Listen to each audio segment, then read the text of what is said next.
Hello, so today I'm going to give my unpopular opinion about the C.R.O.W.N Act.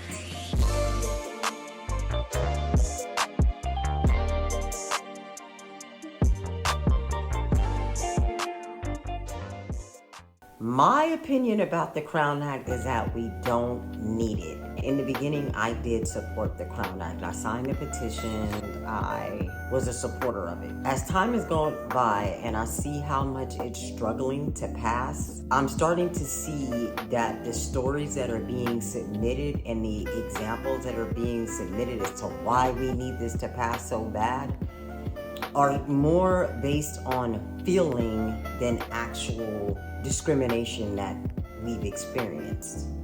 I have a video. If you haven't checked it out, please do so. Please watch this video if you're struggling with feeling like you can't show up to the workplace how you want. Because the key is in the interview. We have to hold ourselves accountable for the fact that a lot of us are showing up to the interview not being our true selves. So when you're going to an interview, it's up to you to show up and represent yourself the way you want to. You don't have to wait on the C.R.O.W.N Act to pass. To pass for what? To ask permission for what? I used to be one of those sisters who flat ironed her hair before a job interview. Until I didn't. And that's when I really saw that it was more me than the people in the workplace. And I haven't had a job in 12 years, but my last job was at a very conservative corporate office. I wore my hair in a puff at the interview. I would wear twist outs. I would wear Bantu knots, not Bantu knot outs. I'm talking about my hair literally in Bantu knots. I had all kind of earrings. You just can tell this was like 2012. So I had the earrings, I had the hair, walking up in there real confident.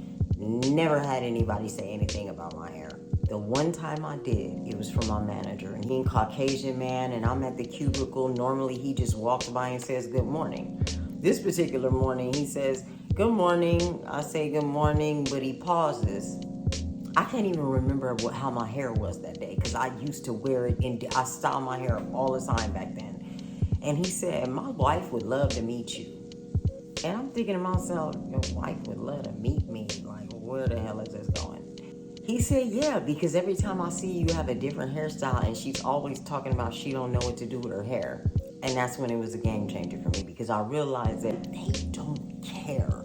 I'm not saying that there aren't incidences of discrimination. I'm not saying that. What I'm saying is when we take responsibility for the environments we allow ourselves to be into, all right, when we don't vet the environment that we're about to get into, we cannot blame them for enforcing policies that were already there before you got there. We have to vet the environments that we are putting ourselves into prior to accepting the offer. That's reparations. Reparations doesn't always have to come in monetary form. Reparations is actually taking back what you know is yours. I'm not saying don't vote. I'm not saying don't sign the petition.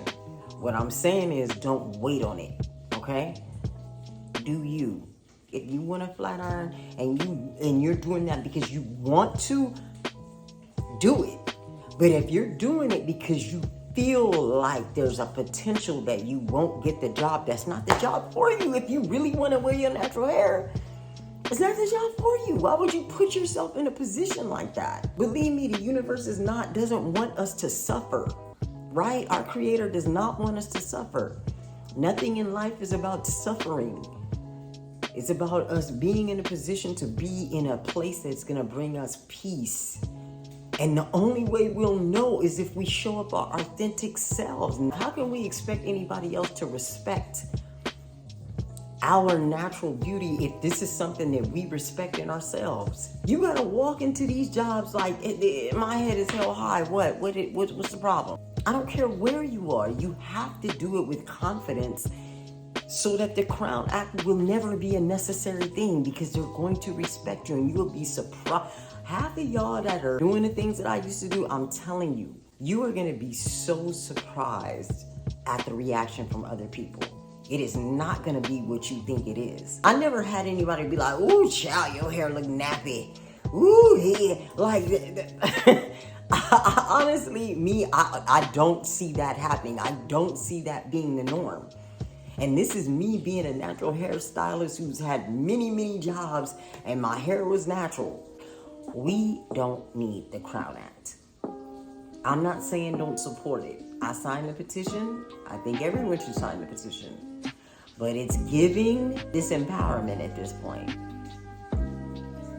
The posts about, come on, you guys, please, please, please, please, please, we gotta get this law to pass. No, we don't.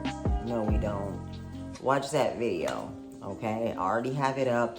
It's gonna be very helpful if you're struggling with what to do in the workplace with your hair, okay? Because waiting on the C.R.O.W.N Act to pass, you know, Michelle Obama mentioned during her book tour last winter that she wanted to go to work wearing her natural hair, but she felt like America wasn't ready.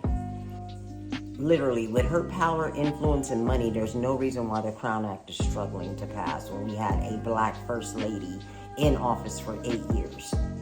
All right, so yeah, like I said, unpopular opinion, I'm sure, but we don't need it. Take it into your own hands. Thanks for watching. Don't forget to hit the like button. Don't forget to subscribe to this channel, and I'll see you in the next video. Peace.